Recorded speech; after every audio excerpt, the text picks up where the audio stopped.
والصلاة والسلام على من لا نبي بعده.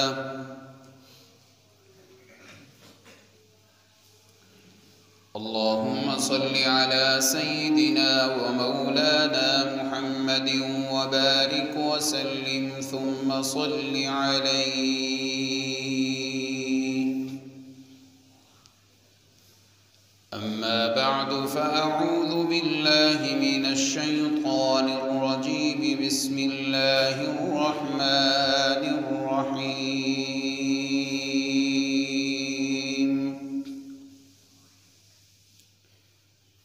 إنما المؤمنون إخوة. صدق الله. وقال النبي صلى الله عليه وسلم: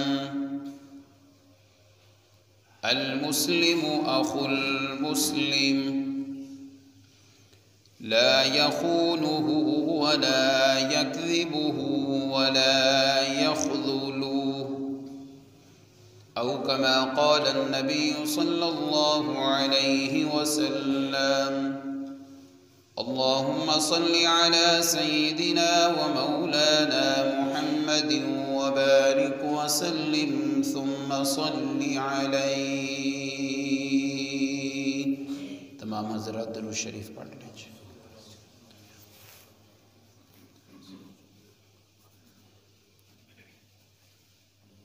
واجب الاحترام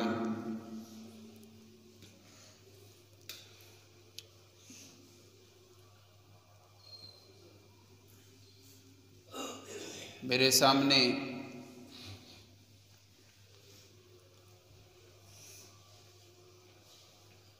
حدیث مبارکہ کی مشہور و معروف کتاب ترمذی شریف کھلی ہوئی ہے، جو احادیث مبارکہ میرے سامنے میری گناہگار آنکھیں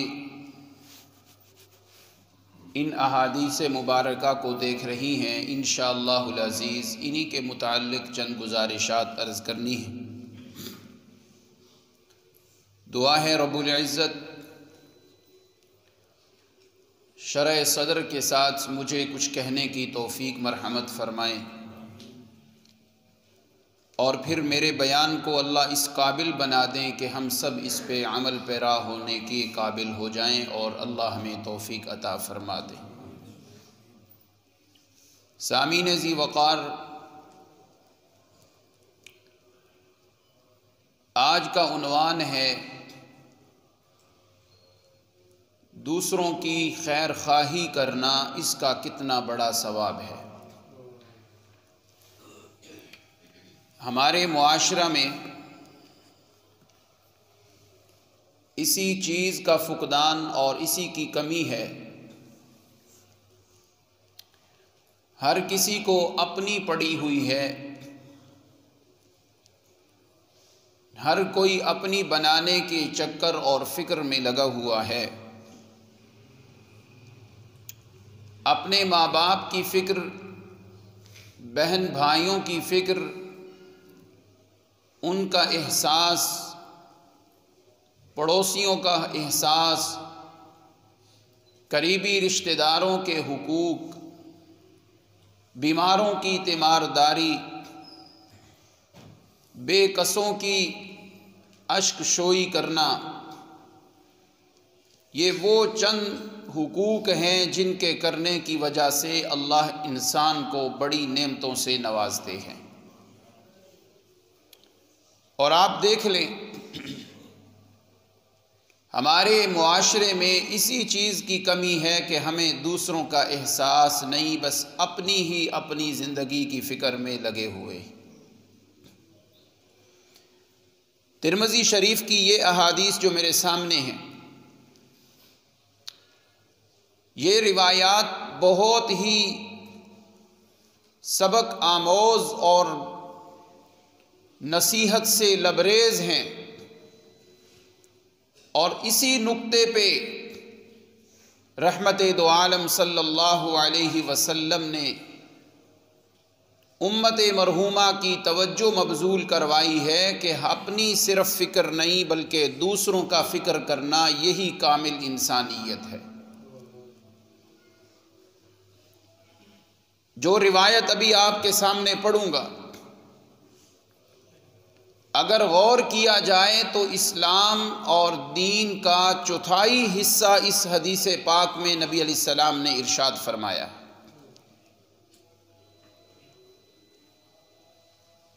اگر اسی پہ ہم عمل شروع کر دیں تو ہم اللہ کے کتنے برگزیدہ بندے بن جائیں۔ یہ چند نصیحتیں ایسی سبق آموز ہیں جن کی وجہ سے ہمارے معاشرے میں ہر انسان کے دل میں دوسرے کا احساس پیدا ہو جائے۔ آج اسی چیز کی تو کمی ہے کہ ہم اپنی خوشیاں تو بڑی اونچی لے جاتے ہیں مگر غریب کی خوشیوں میں ان کا احساس تک نہیں کرتے۔ عید کا موقع آتا ہے، میرے کپڑے، میری جوتی، میرا اپنا رہن سہن تو بڑی ٹھاٹھ باٹھ سے، مگر میری نظر محلے کی ان بیواؤں پہ، ان یتامہ اور مساکین پہ نہیں جاتی جو بیچارے اپنی انہی چھوٹی چھوٹی خوشیوں کی وجہ سے محروم رہتے۔ یہ کیا ہے؟ احساس کی کمی ہے۔ یہ کیا ہے کہ صرف اپنی ہی ہرس اور ہوس انسان کو لگی ہوئی ہے۔ ان احادیث کا سبق یہ ہے، خیر خواہی، دوسروں کی فکر، دوسروں کا احساس، یہ جس انسان کو اللہ عطا فرما دیتے ہیں وہ انسان بڑی آفات اور بڑی بلاؤں سے بچ جاتا ہے۔ آج صبح فجر کے بعد جمعے کے دن سبق نہیں ہوتا، لیکن آج دور حدیث شریف کے طلباء کی مہربانی سے آج سبق ہوا۔ ترمذی شریف کا صبح ہم پڑھا رہے تھے۔ نبی علیہ الصلوۃ والسلام نے فرمایا، ہر انسان جب پیدا ہوتا ہے اس کی زندگی میں اسے 99 مصائب، مشکلات، بیماریاں، تکلیفوں کا سامنا کرنا پڑتا ہے۔ اگر وہ ان بیماریوں سے بچ کے آگے چلا جائے تو پھر بڑھاپے میں پہنچ جاتا ہے۔ اگر انہی بیماریوں کا سامنا جوانی میں کرنا پڑ جائے، انہی تکلیفوں کا سامنا جوانی میں کرنا پڑ جائے تو پھر بڑھاپے میں پہنچنا بڑا ہی مشکل ہوتا ہے۔ پھر جوانی میں ہی دنیا سے رخصت ہو جاتا ہے۔ ہم اپنے آپ کو بڑا طاقتور سمجھتے ہیں۔ پیغمبر خدا صلی اللہ علیہ وسلم کی زبان مبارک فرما رہی ہے، تمہیں 99 بیماریوں نے گھیرا ہوا ہے، تکلیفوں نے گھیرا ہوا ہے، پتہ نہیں وہ کس وقت تمہارے اوپر حملہ آور ہو جائیں۔ ڈرتے رہا کرو، کبھی اپنی جوانی، اپنی صحت، اپنی طاقت اور اپنی قوت پہ نازا نہ ہونا۔ وہ 99 تکلیفیں، مصیبتیں، بیماریاں یوں ہمارے گردا گرد گھوم رہی ہیں، بس رب کا آرڈر آیا تو انہوں نے ہمارے اوپر حملہ کیا تو ہم ہاتھوں میں آ جائیں گے، اٹھنے کے قابل بھی نہیں رہیں گے۔ ہر حال میں اللہ کی یاد بندے کو دامن گیر ہونی چاہیے۔ آئیے یہ احساس، خیر خواہی، رحمت عالم صلی اللہ علیہ وسلم نے کیا فضائل بیان کیے ہیں۔ نبی علیہ الصلوۃ والسلام کا ارشاد سنیں، یہ دین، یہ ہمارا اسلام سراسر کیا ہے؟ کس کا سراپا ہے؟ سراپا کہتے ہیں سر سے لے کر پاؤں تک، پورے کا پورا دین ہمیں ایک ہی سبق دیتا ہے۔ آئیے ذرا اللہ کے پیغمبر کا فرمان ہے، اور یہ جو حدیث پڑھنے لگا ہوں اس کے راوی حضرت ابو ہریرہ رضی اللہ عنہ ہے۔ قال النبی صلی اللہ علیہ وسلم الدین النصیحہ، حضرت ابو ہریرہ فرماتے ہیں نبی اکرم صلی اللہ علیہ وسلم جب بھی کوئی بات ارشاد فرماتے تو ایک دفعہ ارشاد فرماتے، مگر جب کسی بات کو بڑا ہی اہمیت سے بیان کرنا ہو تو آپ اسے 3 دفعہ دہرایا کرتے تھے۔ یہ بات بھی بڑی اہمیت کی حامل تھی، اللہ کے پیغمبر صلی اللہ علیہ وسلم نے 3 دفعہ اسے دہرایا اور فرمایا الدین النصیحہ، الدین النصیحہ، الدین النصیحہ۔ اے میرے صحابہ کی جماعت، اے میرے امتیوں، قیامت تک آنے والے میرے امتیوں، اللہ نے جو ہمیں دین عطا کیا ہے، یہ دین سراسر خیر خواہی کا نام ہے۔ کس کا نام ہے؟ اونچی آواز سے، کس کا نام ہے؟ یہ دین خیر خواہی کا نام ہے۔ دین اسلام یہ خیر خواہی اور احساس کا دوسرا نام ہے۔ جب میرے آقا نے 3 مرتبہ یہ بات ارشاد فرمائی، صحابہ نے عرض کیا لمن لمن، اللہ کے پیغمبر یہ دین کس کی خیر خواہی کرتا ہے؟ یہ دین کس کا خیر خواہ ہے؟ اللہ کے پیغمبر فرماتے ہیں للہ ولکتابہ ولأئمۃ المسلمین وعامتہم، یہ دین سب سے پہلے اللہ کا خیر خواہ ہے۔ کس کا خیر خواہ ہے؟ کس کا خیر خواہ ہے؟ بلند آواز سے، کس کا خیر خواہ ہے؟ اللہ اکبر۔ خیر خواہی کی ضرورت تو اسے ہوتی ہے بھائی جوید صاحب جو کمزور ہو، جو عاجز ہو۔ اللہ کو خیر خواہی کی کیا ضرورت؟ لیکن آئیے میرے آقا کے ایک ایک بول میں اللہ نے کیسے دریا و سمندر کو بند کیا ہوا ہے۔ فرمایا للہ ولکتابہ ولأئمۃ المسلمین، خیر خواہی اللہ کے لیے اور اللہ کی کتاب قرآن مجید کے لیے، اور جتنے بھی مسلمانوں کے حکمران ہیں ان کے لیے، اور اگلی بات فرمایا جتنی بھی مخلوق خدا ہے ہر ایک کی خیر خواہی کرنی ہے۔ آئیے ذرا اس پہ روشنی ڈالتے ہیں، اللہ کی خیر خواہی کیا ہے، ہم نے کیسے اپنے رب کی خیر خواہی کرنی ہے۔ میرے آقا فرماتے ہیں للہ، اللہ کی خیر خواہی یہ ہے، ہم سب کا یہ عقیدہ ہونا چاہیے کہ عبادت کے لائق صرف کون ہے؟ یہ ہے اللہ کی خیر خواہی، یہ ہے ہمارا عقیدہ، تو یہ اللہ کے لیے خیر خواہی بن جائے گی۔ خیر خواہی کی نسبتیں مختلف ہیں، جیسے لفظ صلاۃ کی نسبت فرشتوں کی طرف ہو اور معنی، بندوں کی طرف ہو اور معنی، رب کی طرف نسبت ہو اور معنی۔ اللہ کی خیر خواہی یہ ہے میرا اور بھائی حمزہ کا عقیدہ پختہ ہو جائے، بھائی طلحہ کا عقیدہ پختہ ہو جائے، بھائی وسیم صاحب کا عقیدہ پختہ ہو جائے، ہم کسی بھی مشکل میں پھنس جائیں، کسی نبی کی پکار نہیں کرنی، پکاروں کے لائق صرف کون ہے؟ ہمارے مال، ہماری جان، ان ساری چیزوں کے اوپر اختیار صرف کس ذات کا ہے؟ یہ ہمارا عقیدہ ہونا چاہیے، یہ اللہ کی خیر خواہی ہے۔ عبادت کے لائق صرف کون ہے؟ عالم الغیب کون ہے؟ مختار کل صرف کون ہے؟ بگڑیاں بنانے والا صرف کون ہے؟ عزت اور ذلت کے خزانے کس کے ہاتھ میں ہیں؟ صحت اور بیماریاں لگانے والا کون ہے؟ بیماری لگانے کے بعد صحت دینے والا صرف کون ہے؟ یہ اللہ کی خیر خواہی ہے۔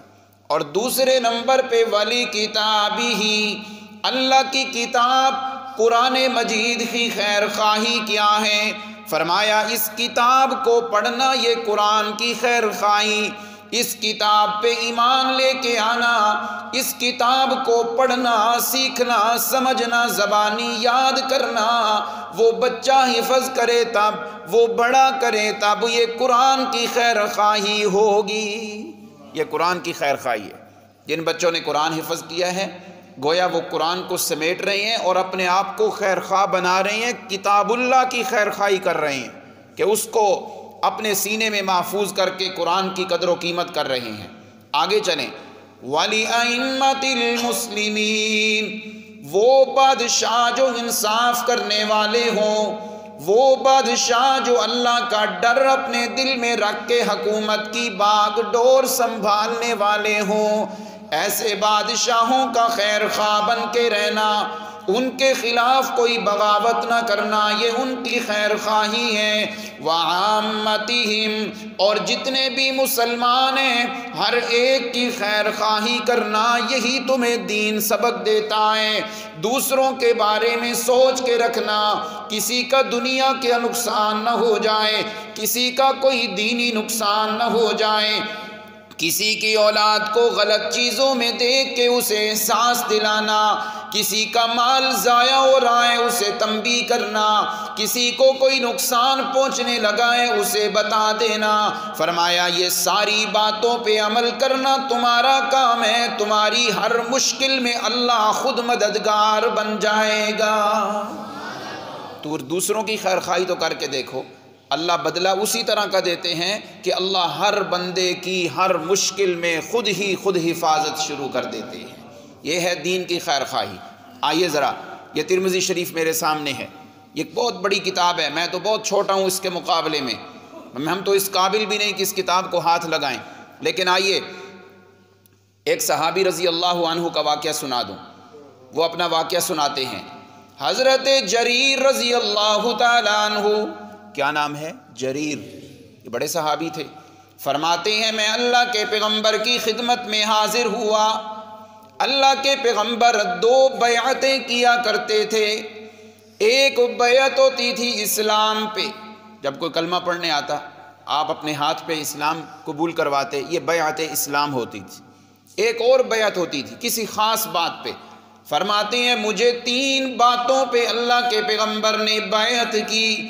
پہلے نمبر پہ بایعت النبی صلی اللہ علیہ وسلم علی اقام الصلاۃ، پہلے نمبر پہ اللہ کے پیغمبر نے مجھ سے بیعت لی، وعدہ لیا کہ میں نماز کبھی نہیں چھوڑوں گا، میں نماز کبھی نہیں چھوڑوں گا، یہ وعدہ لیا۔ آج اگر کوئی مولوی صاحب، امام صاحب کسی مقتدی سے، بھائی سے وعدہ لیتے ہیں تو یہ سنت سے ثابت ہے، بھائی وعدہ کرائی تو بعد نماز نہیں چھوڑوں گا، یہ حدیث سے ثابت ہے۔ دوسرے نمبر پہ وَإِيتَاءِ الزَّكَاةِ، دوسرا وعدہ اللہ کے پیغمبر نے مجھ سے لیا کہ اپنا سال مکمل ہو تو مال کی زکوٰۃ دینی ہے۔ کیا دینی ہے؟ مال کی زکوٰۃ۔ اگلی بات اب آئیے موضوع والی، وَالنُّصْحَ لِكُلِّ مُسْلِمٍ، تیسرے نمبر پہ مجھ سے جو بیعت لی، اللہ کے پیغمبر نے فرمایا مجھ سے وعدہ کر اے جریر، ساری زندگی جتنے بھی تیرے سانس ہیں اللہ کے ہر بندے اور ہر مسلمان کی خیر خواہی کا جذبہ تیرے اندر ہونا چاہیے۔ کیا ہونا چاہیے؟ خیر خواہی کا جذبہ۔ کسی کی بیٹی گھر میں بیٹھی ہے، ناراضگی ناچاکیاں ہیں، سلو کروا دینا۔ کسی باپ بیٹے کے درمیان جھگڑے ہیں، سلو کروا دینا۔ کسی کے قرضوں کے معاملوں میں جھگڑے ہیں، وہاں پہ انوالو ہو کے سلو کروا دینا۔ کسی کا کوئی معاملہ کہیں پھنسا ہوا ہے تو مدد کروا دینا۔ آپ کی تو ایک زبان کی حرکت ہوگی، اگلے کا کام بنے گا، اس کے دل سے کتنی دعائیں نکلیں گی، اللہ تمہاری بگڑی ہوئی چیزوں کو سنوار کے رکھ دیں گی۔ وَالنُّصْحَ لِكُلِّ مُسْلِمٍ، ہر مسلمان کی خیر خواہی کا مجھ سے وعدہ لیا۔ آئیے ذرا یہی جریر، ان کا واقعہ سنا دوں۔ میرے پیغمبر سے وعدہ کر کے آئے میں ہر مسلمان کی خیر خواہی کروں گا، میں اپنا فائدہ نہیں، میں ہر مسلمان کا فائدہ اپنے دل میں رکھوں گا، مجھے اپنا فائدہ مقدم نہیں، مجھے دوسرے کا فائدہ عزیز ہوگا۔ حضرت جریر نے ایک دفعہ اپنے ایک آزاد کردہ غلام کو بلایا، پیسے دیے، فرمایا جاؤ بازار سے ایک گھوڑا لے کے آؤ۔ حضرت جریر کا وہ خادم گھوڑا لے کے جب واپس آیا، مالک بھی ساتھ آ گیا، جی 300 درہموں میں ہماری بات طے ہو گئی ہے، اسے 300 درہم دے دیں۔ حضرت جریر نے وہ گھوڑا دیکھا، بڑا عالیشان، بڑا ہی خوبصورت، دیکھ کے فوراً فرماتے ہیں یہ 300 کا نہیں، 300 سے زیادہ کا ہے، میرا خادم سستا لے آ رہا ہے اور مالک بھی ساتھ ہے۔ حضرت جریر نے فرمایا کہ میں تجھے اگر 400 درہم دے دوں تو کوئی ناراضگی تو نہیں ہوگی۔ آج ہمارا حال دیکھیں، چیز مہنگی ہو، بہت ہی سستی مل جائے، اگلے کا نقصان ہو تو ہم کہتے ہیں ہمارا فائدہ ہو رہا ہے، اگلے کو چھوڑیں، کیا کرنا ہے، دھوکہ دے کے سستی چیز لے لیتے ہیں۔ حضرت جریر کو کتنے میں گھوڑا مل رہا تھا؟ 300 درہم کا۔ دیکھتے ہی سمجھ گئے کہ یہ 300 سے زیادہ کا ہے، فوراً 100 بڑھا دیا۔ وہ مالک غریب تھا، خوش ہو گیا۔ حضرت فرماتے ہیں نہیں نہیں، ابھی بھی مجھے مزہ نہیں آیا، 100 کی تعداد اور بڑھا کے فرمایا 500۔ وہ اور خوش ہو گیا، کہنے لگا جی آپ کی مرضی ہے، ٹھیک ہے۔ حضرت فرمانے لگے نہیں نہیں، یہ تو 600 درہم کا مجھے لگ رہا ہے۔ وہ اور خوش ہو گیا، فرمایا، حضرت نے فرمایا 700 درہم لے لے اور یہ گھوڑا مجھے دے دے۔ اس نے کہا میں تو 300 میں دینے کے تیار ہوں، آپ خود ہی بڑھا رہے ہیں۔ آخر بات ہوئی 800 درہم پہ طے ہو گئی۔ 800 درہم دے کے حضرت جریر نے وہ گھوڑا خرید لیا۔ قریب کھڑے ہوئے ایک غلام یا نوکر نے کہا حضرت آپ کو تو 300 میں گھوڑا مل رہا تھا، اتنا بڑھاتے ہوئے 800 تک آپ چلے گئے۔ حضرت نے فرمایا میں نے اپنے نبی کے ہاتھ میں جب ہاتھ دے کے یہ وعدہ کیا تھا کہ جب بھی موقع ملے گا میں اپنے فائدے کو نہیں دوسروں کے فائدوں کو ترجیح دوں گا۔ مجھے نظر آ رہا تھا یہ گھوڑا ہے مہنگا، مجھے سستا دے رہا ہے، میں نے اللہ کے پیغمبر سے کیے ہوئے اس وعدے کی وفا کرتے ہوئے اپنا فائدہ نہیں اس غریب کے فائدے کو مد نظر رکھا ہے۔ کتنی بڑی خیر خواہی ہے۔ کوئی ہے ہم میں سے ایسا بیٹھا ہوا بس گاہک آ جائے سستا سامان مہنگا بیچنے لگ جائیں، ہمیں اپنا فائدہ مطلوب ہوتا ہے۔ اور میرے پیغمبر کیا فرماتے ہیں وَالنُّصْحَ لِكُلِّ مُسْلِمٍ، ہر مسلمان کی خیر خواہی کرنا۔ کرونا کا زمانہ تھا، اللہ کی پناہ، دوستوں نے بتایا کہ ہم نے سستی کچھ چیزیں لگائیں غریبوں کا فائدہ ہو جائے، ہم نے دیکھا سارے لوگ ہی فائدہ اٹھانے لگ گئے اور غریبوں کا احساس ہی کوئی نہیں، اور کیا کچھ ہوتا رہتا ہے، آپ خود سمجھدار ہیں۔ یہ حضرت جریر فرماتے ہیں مجھے میرے پیغمبر نے وعدہ لیا کہ ہر مسلمان کی خیر خواہی کا جذبہ تیرے اندر ہونا چاہیے، یہی کامل ایمان ہے۔ آئیے ذرا ایک اور حدیث سنا دوں۔ اللہ کے پیغمبر فرماتے ہیں ایک مسلمان کی دوسرے مسلمان سے محبت ہونی چاہیے۔ آج کل محبت ہوتی ہے تو بس ووٹ مانگتے ہیں، محبت ہوتی ہے تو اپنے ذاتی کام، اپنی گلی بنوا لی، اپنا مکان بنوا لیا، اپنا قرضہ پھنسا ہوا ہے بس وہ الو اپنا سیدھا کروا دیا۔ آئیے مسلمان کی مسلمان سے محبت ہو تو یہ کام کرنے ہیں، ناراض نہ ہونا۔ اگر ہم میں سے کوئی ایسا بیٹھا ہے یہ کام نہیں ہے تو خود ہی دیکھ لیں میرے پیغمبر کا فرمان کتنا اہم اور کتنے اہتمام سے فرمایا۔ قال النبی صلی اللہ علیہ وسلم المسلم اخو المسلم، تمام مسلمان جب اسلام کی چھتری کے نیچے آ گئے، اسلام کے خیمے میں داخل ہو گئے، اب ایک مسلمان دوسرے کا بھائی ہے، آپس میں بھائی بھائی بن کے رہنا ہے۔ اللہ کے پیغمبر بھائی بننے کا کیا مطلب؟ صرف زبانی دعویٰ ہو کہ میں تیرا بھائی ہوں۔ ترکی کے رہنے والے جو ترک قوم ہے نا، ان کے ہاں ایک کہاوت ہے، جب وہ کہتے ہیں نا میں تیرا بھائی ہوں تو وہ کہتے ہیں اے بھی دس دے کہ تو حابیل ہے کہ قابیل ہے، کون سا بھائی ہے؟ بھائی تو سارے کہتے ہیں نا کہ میں تیرا بھائی ہوں یار فکر نہ کر، یہ بھی بتا دو کہ کون سا بھائی ہے۔ حابیل بھی بھائی تھا، قابیل بھی بھائی تھا۔ اللہ اکبر۔ اللہ کے پیغمبر فرماتے ہیں مسلمان مسلمان کا بھائی ہے، کیا مطلب؟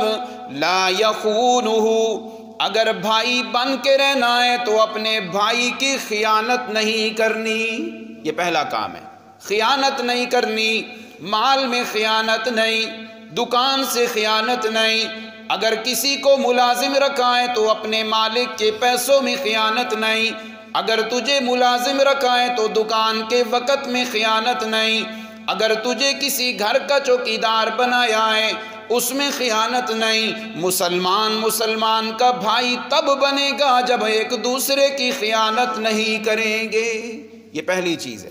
اور دوسرے نمبر پہ میرے آقا فرماتے ہیں وَلَا يَكْذِبُهُ، مسلمان کا بھائی ہے، بھائی بن کے رہنا ہے، پھر ایک دوسرے سے جھوٹ نہیں بولنا۔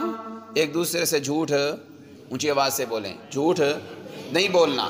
کوئی مسئلہ پوچھنے آ جائے، اپنے سے بات شروع کرتے ہیں نا، کہ یہ نہ کہیں جی ہمارے اوپر بات آ رہی ہے۔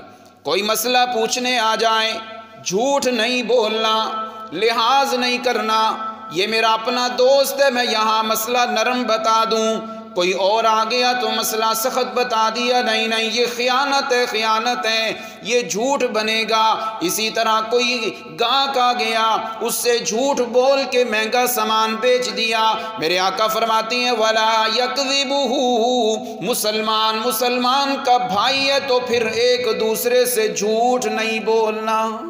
پتہ ہے حدیث میں آتا ہے جھوٹ بولنے کی وجہ سے میلوں کے فاصلے تک رحمت کے فرشتے دور چلے جاتے ہیں۔ جھوٹ کی اتنی بدبو ہوتی ہے کہ ہمیں تو محسوس نہیں ہوتی، لیکن رحمت کے فرشتے اس سے اتنی نفرت کرتے ہیں کہ اس بندے سے دور بھاگ جاتے ہیں۔ اللہ اکبر۔ اور تیسرے نمبر پہ فرمایا وَلَا يَخْذُلُهُ، یہ بات ذرا توجہ سے سنیے گا، مسلمان اگر بھائی ہے دوسرے کا، تیسرے نمبر پہ فرمایا اسے رسوا نہیں کرنا، شرمندہ نہیں کرنا۔ آج ہمارے معاشرے میں یہ عادت ہے، جب دوست اکٹھے بیٹھ جاتے ہیں، ایک دوست کو ٹارگٹ بنا کے ایسی باتیں کرتے ہیں کہ اس بیچارے کو شرمندہ کر دیا، اس کے کپڑوں کو دیکھ کے شرمندہ، اس کے پیسوں کو دیکھ کے شرمندہ، اس کی دعوت کو دیکھ کے شرمندہ کر دیا۔ فرمایا مسلمان اگر مسلمان کا بھائی ہے، خیانت بھی نہیں کرنی، جھوٹ بھی نہیں بولنا، اور اسے رسوا اور شرمندہ بھی نہیں کرنا۔ کرو گے عمل انشاءاللہ ان باتوں پہ؟ آئیے ذرا، میرے آقا علیہ السلام نے ایک اور بات فرمائی، اگر مسلمان کا بھائی ہے تو پھر یہ چیز بھی ہونی چاہیے۔ اس مسئلے کے اندر شاید ہم بڑے پھنس جائیں۔ اللہ کے پیغمبر فرماتی ہیں بِحَسْبِ اِمْرَئٍ مِنَ الشَّرِّ أَن يَحْتَقِرَ أَخَاهُ الْمُسْلِمَ، وہ بندہ بڑا ہی برا ہے، بڑا برا ہے۔ قرآن نے کچھ جگہوں پہ آ کے نا بڑا ہی جلال دکھایا ہے۔ جو غیر اللہ کا پجاری ہو وہ بڑا گمراہ ہے، جو قبروں والوں سے جا کے مانگے اور ان سے اپنی مرادیں مانگے وہ بڑا ہی برا ہے۔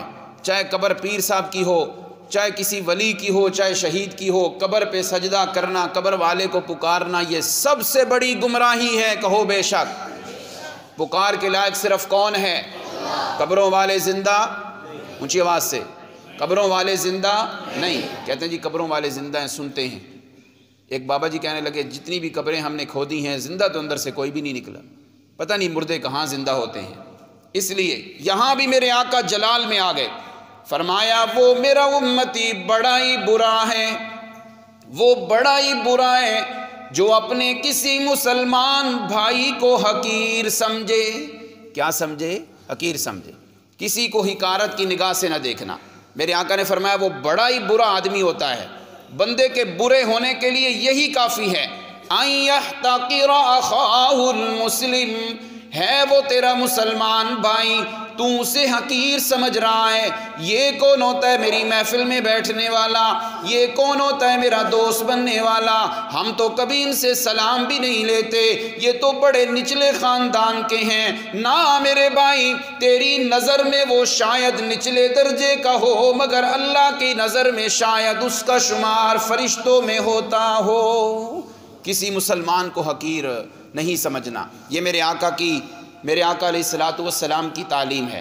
آئیے ایک اور بات سنا دو، اگر کسی کی خیر خواہی کرنی ہے نا تو یہ خیر خواہی کرو۔ دنیا کی خیر خواہی تو بڑی کرتے ہیں، یہ خیر خواہی کرنی ہے۔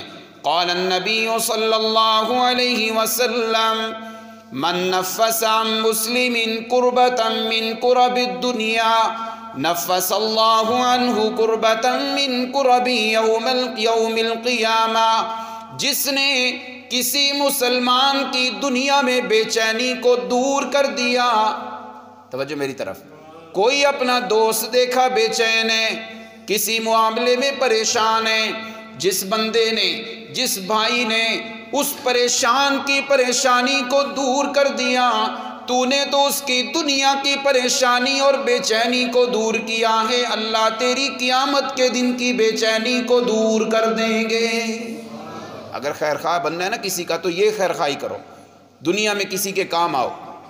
جب وقت آئے تو موبائل بند، جب وقت آئے تو پھر بچہ دروازے پہ آتا ہے کہ ابو جی کہہ رہے ہیں کہ ابو جی گھر نہیں ہیں، ٹھیک ہے جی، یہ الفاظ بولنے، یہ معاشرے کے اندر عادتیں ہیں ہماری۔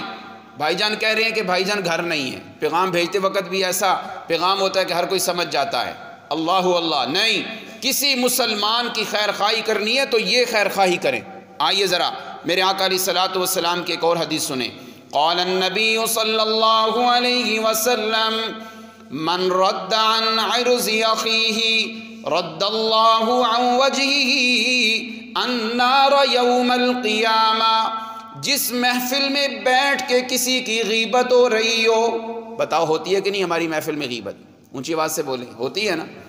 کسی مجلس میں کسی بھائی کا برا تذکرہ ہو رہا ہے، کسی بھائی کے بارے میں غلط باتیں ہو رہی ہیں، وہاں خاموش نہیں بیٹھنا، اللہ کی رضا کے لیے اس کا پلہ صاف کرو، اس کی طرف سے جوابی کارروائی کرتے ہوئے اس کی آبرو کی حفاظت کرنا۔ کوئی آدمی کہے ہمارا وہ دوست بڑا برا ہے، بڑا ہی برا ہے، یہ برائی اس میں، یہ برائی اس میں، اگر آپ اللہ کی رضا کے لیے وہاں اس کی صفائی پیش کرتے ہیں، سنیے گا یہ کتنی بڑی خیر خواہی ہے۔ کسی مجلس میں کسی کے بارے میں برائی ہو رہی ہو، آپ وہاں زبان تھوڑی سی استعمال کر کے کہیں نہیں بھائی نہیں، آپ کو غلط فہمی ہو گئی ہے، وہ بندہ ایسا نہیں ہے، وہ تو بڑا اچھا آدمی ہے، انسان ہے، کوئی فرق لگ گیا ہوگا، آؤ صرف اتنی آبرو کی حفاظت کرنا، اس کا ثواب کیا ہوگا؟